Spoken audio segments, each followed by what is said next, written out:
Hello, my dears. Hero here. I use they, them pronouns. I am genderqueer. The Legend of Zelda Tears of the Kingdom versus Super Mario Wonder. The rematch we never got.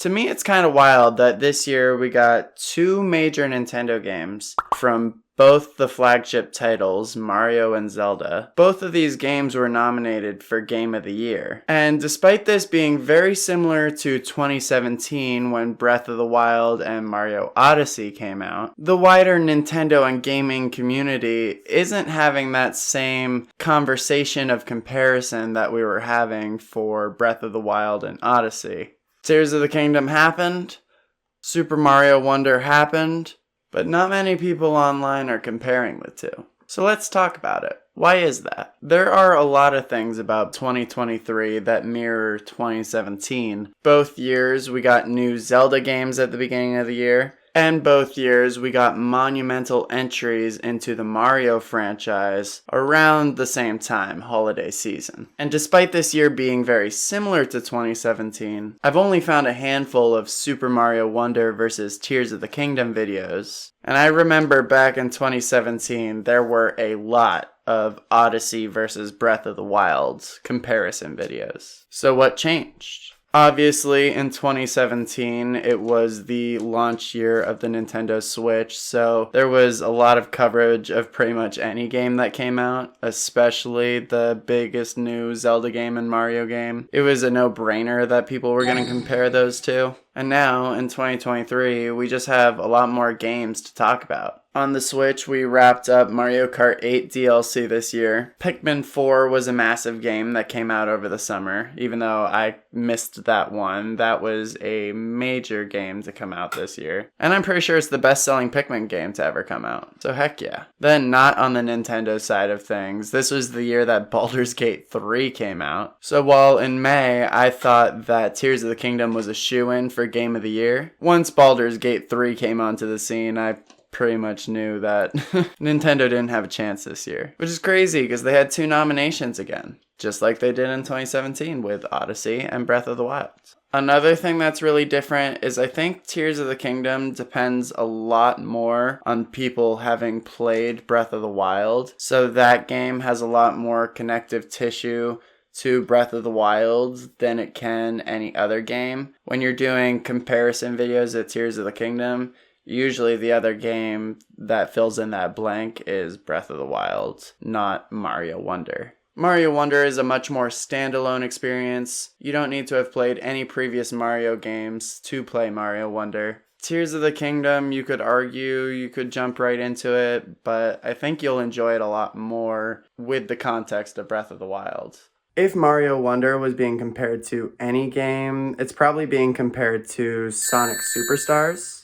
You got your classic Mario vs. Sonic rivalry, both releasing 2D platformers during the holiday season of 2023. Both heavily feature a new 4-person multiplayer mode in each game. So if you were to do Mario Wonder versus fill in the blank, you probably wouldn't fill in that blank with Tears of the Kingdom, but Sonic Superstars instead. And when you think about it, it makes more sense to compare the 2D platformers anyway. Which begs the question, why were we comparing Mario and Zelda anyway? Did it make sense 6 years ago to compare Mario Odyssey and Breath of the Wild? Wonder is just as different from Tears of the Kingdom as Odyssey was from Breath of the Wild. But Odyssey also had a similar design philosophy to Breath of the Wild. Lots and lots of collectibles, an entire world of challenges for you to get lost in. Massive games packed to the brim with bite-sized gameplay challenges. And I think because of that, it's easier to compare those two games. Mario Wonder is closer to a more traditional Mario game where the path to completion is a lot more straightforward. There's 3 gold coins in the level. You have to hit the top of the goal post each level. You're not going to be spending over 100 hours completing this Mario game. It's a much more condensed experience like a good 2D Mario is. It is a game that you can realistically complete. Completing Breath of the Wild, Tears of the Kingdom, or even Mario Odyssey is only for a core group of people who want to say they completed it.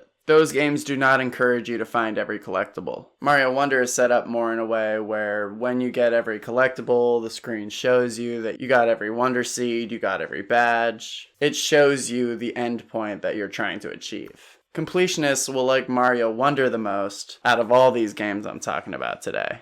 So yeah, I think that difference in design philosophy does make it harder to compare the two. Now there's not just a genre difference dividing these two games. It's also their design philosophies and how they cater to completionists. My final argument for why people aren't really comparing Mario Wonder and Tears of the Kingdom, it's just been a much bigger year for Mario than Zelda. Hype news that a Zelda movie got announced. Kinda cool that it's live action. I'm pro that if they do it right. But Mario had the movie, Super Mario World, the Universal location. I don't think that opened this year, but it's running strong this year if it didn't. I think it's its first full year of operation. Then there was the new game, a bunch of classic Mario RPGs were re-released, / announced to be re-released. I mentioned this before, Mario Kart 8 DLC wrapped up this year. There was just a lot of Mario. Us Mario fans were eating good this year. So it's hard to compare Mario and Zelda when this year clearly goes to Mario. Mario's been having the biggest W of his career this year. He's bigger than ever. And Tears of the Kingdom was a solid game, but it didn't make the splash in the cultural zeitgeist that Breath of the Wild did. And there wasn't a bunch of other Zelda stuff to get hyped over this year. So Tears of the Kingdom was a moment. Mario Wonder was the culmination of just an epic year of Mario. In my searches, I found like 3 comparison videos that compared Mario Wonder and Tears of the Kingdom. Both are great games and deserve their Game of the Year nomination. But this is my little video essay think piece as to why we're not seeing as much comparison content as we did with Super Mario Odyssey and Breath of the Wild 6 years ago. 6 years ago. Holy moly. So let's wrap up this video with a question. Did you play Mario Wonder and/or Tears of the Kingdom? And if so, which did you prefer? Thank you so much for watching. Make sure to like and subscribe. And until next time, stay super.